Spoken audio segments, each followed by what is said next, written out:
आप देख रहे हैं मेरा प्रोग्राम ब्रेकिंग बैरियर्स। मैं हूं आपकी होस्ट आलिया।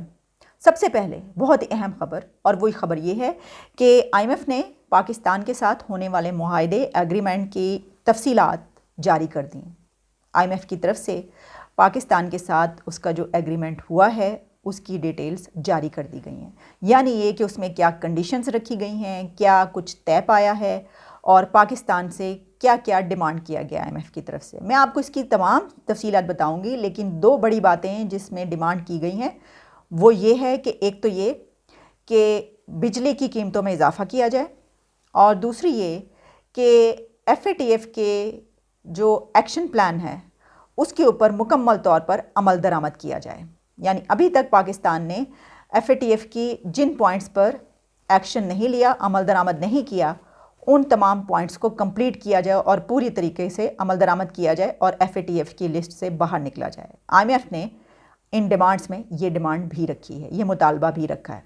बड़ी अहम ये इसमें है पॉइंट्स, मैं उनकी तरफ आती हूँ। लेकिन पहले हम सबको मिलकर प्राइम मिनिस्टर इमरान खान साहब से माफ़ी मांगनी चाहिए। वो तमाम लोग जो ये कह रहे थे कि इमरान खान प्राइम मिनिस्टर की प्रेसिडेंट शी से कोई मुलाकात नहीं होगी, वन ऑन वन में मुलाकात का कोई है ही नहीं चांस, और फ़ेस टू फेस मुलाकात इनकी नहीं होगी। प्रेसिडेंट प्यूटन से भी इमरान खान साहब की कोई मुलाकात नहीं होगी। तो चलें, प्रेसिडेंट प्यूटन वाली बात तो सच साबित हो गई हमारी, लेकिन जो हमने कहा था कि प्रेसिडेंट शी से भी उनकी मुलाकात नहीं होगी, तो वो तो बात गलत साबित हो गई। उन्होंने वो मुलाकात करके दिखा दी, और देखिए वो अकड़ के खड़े हैं, बिल्कुल सीधे होके वो खड़े हो गए। और उनका ये खड़े होने का अंदाज़ ये बता रहा है कि वो तमाम लोग हमारे समेत जो ये कह रहे थे कि उनकी वो मुलाकात नहीं कर पाएंगे, सदर शी तो उनको टाइम ही नहीं देंगे, भाई वो तो टाइम ही नहीं दे रहे। तो उन्होंने सबको कहा तुम्हारी खैर नहीं है, अब मैं तो सीधा होके खड़ा हो गया, तुम लोगों को मैं सीधा करता हूँ। तो हुआ कुछ यूँ है कि वो अपने इस कोशिश में कामयाब हो गए कि प्रेसिडेंट शी के साथ उनकी वन ऑन वन मुलाकात हो गई है। इसकी डिटेल्स में देख रही थी तो बहुत ज़बरदस्त तरीके से बताया गया था कि देखिए बीजिंग के अवामी हॉल में, बड़े हॉल में जो है इनकी फ़ेस टू फेस मुलाकात हुई, और बातचीत क्या हुई कि दोनों कंट्रीज़ मिलकर जो है वो एक दूसरे के साथ जो तरक्की की राहें हैं वो आगे बढ़ते रहेंगे, और इस खित्ते के लिए, इस रीजन के लिए, अमन के लिए जो है वो कोशिशें जारी रहेंगी। और सबसे अहम बात, अफ़गानिस्तान में अमन के लिए बहुत ज़रूरी है आना, और उसके लिए उसको तेज़ किया जाए और अफ़गानिस्तान में अमन के लिए कोशिशें तेज़ तर कर दी जाएँ। यानी वहाँ पर बात क्या हुई अफ़गानिस्तान की, पाकिस्तान को फिर पीछे रख दिया गया। अफ़गानिस्तान से हमारे फ़ौजियों के ऊपर हमले हो रहे हैं, तहरीके तालिबान पाकिस्तान वहाँ पर बैठकर यहाँ पर हमले कर रही है, और अफ़गान तालिबान की हुकूमत उनको नहीं रोक रही। तो हम क्या बात कर रहे हैं प्रेसिडेंट शी के साथ कि देखिए ये बहुत ज़रूरी है कि अफ़गानिस्तान में तरक्की हो और वहाँ पे अमन आए, उसके लिए मिलकर कोशिशें करते हैं। ठीक है जी, एक तो ये बात।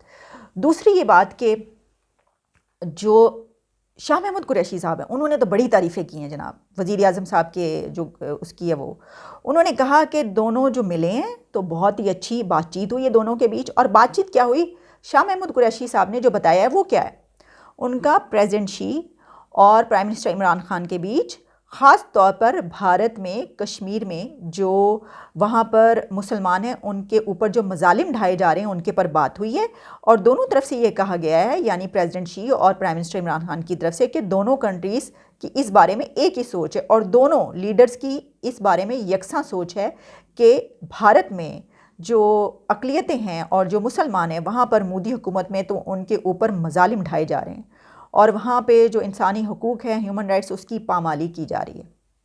दिलचस्प बात ये कि जिस वक्त वो ये बात कर रहे थे उसी वक्त, उसी दौरान जो है, और उससे चंद दिन पहले पाकिस्तान में 2 प्रीस्ट जो हैं, पादरी, उनका कत्ल हुआ है। और जो चाइना है उसमें जो सिंकियांग का मामला है और जो वीगर मुस्लिम्स का मामला है उस पर पूरी दुनिया में वैसे ही बात हो रही है, और अमेरिका तो उसका अलम उठाए हुए है। तो कितनी दिलचस्प बात है कि ये हुआ। और जिस वक्त ये बातचीत हो रही थी उनके बीच कि भारत में, कश्मीर में मुसलमानों पर मजालिम ढाए जा रहे हैं, उसी वक्त 5 फरवरी के दिन, जिसको कि हम कश्मीर डे के तौर पर मनाते हैं, तो मिलियन क्या, मतलब मिलियन तो बहुत दूर की बात है कि कोई लाखों में भी कोई रैली निकली है, कहीं पर कोई गैदरिंग हुई है। मैं तो ये देख रही थी कि कहाँ गए वो तमाम मुल्ला हजरात और मौलवी हजरात जो कश्मीर पर मिलियंस की रैलीज़ निकाला करते थे और लाखों के जो मजमे हैं वो इज्तिमात होते थे। तो मैं देख रही थी, मैंने कहा भाई कोई ख़बर देखें कहाँ पर, कहीं किसी कोने खुदरे में, कहीं किसी शहर में, कहीं पर किनारे पर कोई लाखों की गैदरिंग, कोई चलें हज़ारों की ही गैदरिंग हुई हो, कोई पता तो चले। तो देखिए चलें कोई बात नहीं, सो क्या अगर सब लोग जो हैं वो जानते हैं आप, वो कुछ मिनट खड़े होने के बाद से लेकर अब तक चुप होकर बैठ गए, लेकिन इमरान खान साहब चाइना जाकर उन्होंने ये अलम उठाए रखा है। तो ये बातचीत हुई है वहाँ पर। और इसके अलावा जो कुछ कॉन्ट्रैक्ट्स की बातें आ रही हैं वो मैं आपके सामने जो है वो बताई देती हूँ। मैं देख रही थी कि भाई कितने मिलियंस के, कितने बिलियन डॉलर्स के कॉन्ट्रैक्ट्स हुए हैं दोनों मुल्कों के बीच, जो बार बार कही जा रहा था कि इतने बिलियंस के होंगे, होगा। अच्छा, मैंने जो कुछ देखने की कोशिश की उसमें मुझे ज़्यादातर भैंसें, गाय और मवेशी, जानवर, कैटल और इनका चारा, इनका दूध, इनका फूड, इस तरह के चीज़ें बनाने और चारे के हवाले से कोई कॉन्ट्रैक्ट हुआ है। चारे की बात हो रही है, किसी के खुराक की बात हो रही है, किसी की जो है वो मतलब इस तरह के सारे मुआहदे। मतलब हम इतने ज़्यादा ऑब्सेस्ड क्यों हैं भाई जानवरों से? पहले अंडे और मुर्गियां थीं और अब ये जो है वो मवेशियों का चारा, दूध और खुराक और उनको साफ़ करने के तरीके और ये सब कुछ। चलें ओके ठीक है, मतलब अच्छी बात है अगर ये बिलियंस डॉलर्स के ऐसे मुआहदे भी हुए हैं तो कोई बात नहीं, ठीक है, अगर फ़ायदा हो रहा है तो ओके।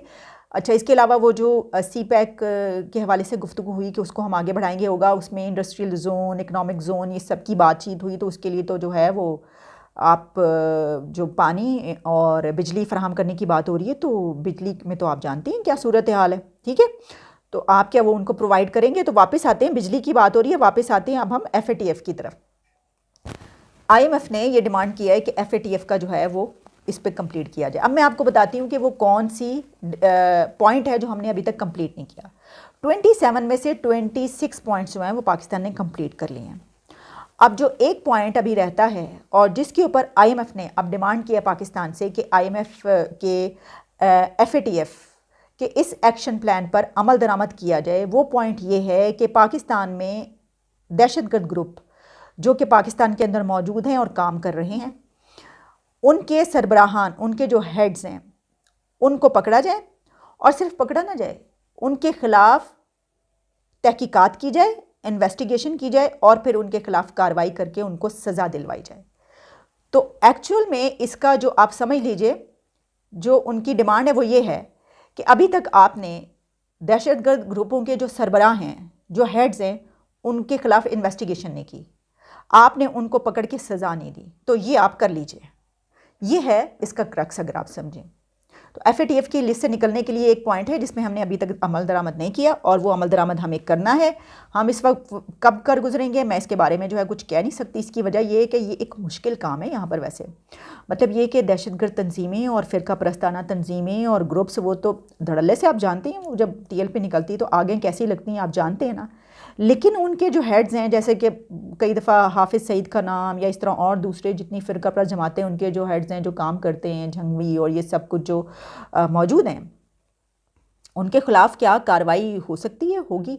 अच्छा, फ़र्ज़ कीजिए मैं कहती हूँ वैसे तो कोई इतनी मुश्किल बात नहीं है इसकी। देखिए कि हमारे तो जेलों में जो है वो एक लेविश लाइफस्टाइल होता है, थोड़े से पैसे लगाएं सब कुछ प्रोवाइड कर दिया जाता है। वो अभी देखा नहीं हमने कराची में जो शाहरुख जतोई वाला मामला निकला, जेल में भी रहते हैं तो ऐसे शानदार ज़िंदगी गुजारते हैं। ये तो नज़रबंद भी अगर घर में कर दें तो उसके बाद खुली छूट, खुले फिरो, कोई मसला ही नहीं, किसी के मजाल यहाँ पर उनको कुछ कह दे, कम ऑन, ऐसी तो कोई हो ही नहीं सकती, तो बात ही नहीं हो सकता। तो मतलब ये कि फिर क्यों नहीं दे रहे भाई, आप इन्वेस्टिगेशन करें उनके ख़िलाफ़ और उनको पकड़ें और सज़ाएँ दें। बात ये देखिए, ये सब बातें जो मैं इस तरीके से कर रही हूँ वो तो मैंने कर दी, लेकिन असल में बात यह है कि अगर आपने उस लिस्ट से निकलना है जिसमें हम फंसे हुए हैं, 26 पॉइंट्स कर लेना बड़ी बात है कि आपने कंप्लीट करके दिखा दिया हमने उनको। अब एक पॉइंट है बड़ा मुश्किल है हमारे लिए, पाकिस्तान के लिए, इस मुल्क के लिए बड़ा मुश्किल पॉइंट है ये, लेकिन ये आपको करके दिखाना है और इसके बहुत सारे तरीके हैं इस मुल्क के अंदर, वो आप कर भी गुजरेंगे। लेकिन कब करेंगे? अब क्योंकि ये डिमांड आ गई IMF की तरफ से, तो हम तो IMF के प्लान में जा चुके हैं। अब अगर हमने उनकी तमाम कंडीशंस माननी है तो हमें ये माननी पड़ेंगी। अच्छा, मैं आपको एक वीडियो दिखाती हूँ, बल्कि ऐसा करती हूँ कि ये वाला मैं टॉपिक पूरा कर लेती हूँ, फिर मैं आपको एक वीडियो दिखाती हूँ। वो वीडियो देख के आपको अंदाज़ा हो जाएगा कि हम ये जो पॉइंट बता रहे हैं इसके खिलाफ ये कर सकते हैं, नहीं हम इनके खिलाफ ऐसी कार्रवाई कर सकते हैं या नहीं। लेकिन पहले मैं आपको ये बातें बता दूं कि जो बिजली के बिलों की बात हुई है वो अब आवाम के ऊपर जो है एक और बम बन के गिरेंगे। जब मज़ीद उसकी ज़्यादा महंगी हो जाएगी बिजली, आवाम किस तरीके से गुजारा करेंगे, मुझे तो समझ से बाहर बात है। यहाँ पर तो GHQ की तरफ से रिक्वेस्ट आई थी कि जो फ़ौजी अफसरान हैं उनके बिजली के बिलों में 50% डिस्काउंट किया जाए, बल्कि 50% रिफ़ंड किया जाए। तो अब वो कैसे होगा? वो नहीं होगा। ये कैसे हो सकता है? ये नहीं हो सकता भाई, वो तो होना है, वो तो हर सूरत हमने देना है अपने अफसरान को। अफसरान कैसे रह सकते हैं इसके बगैर? अवाम तो बेचारी वो रुलने खुलने की आदत है, रह लेगी, लेकिन अफसरान को तो हमें देना पड़ेगा डिस्काउंट।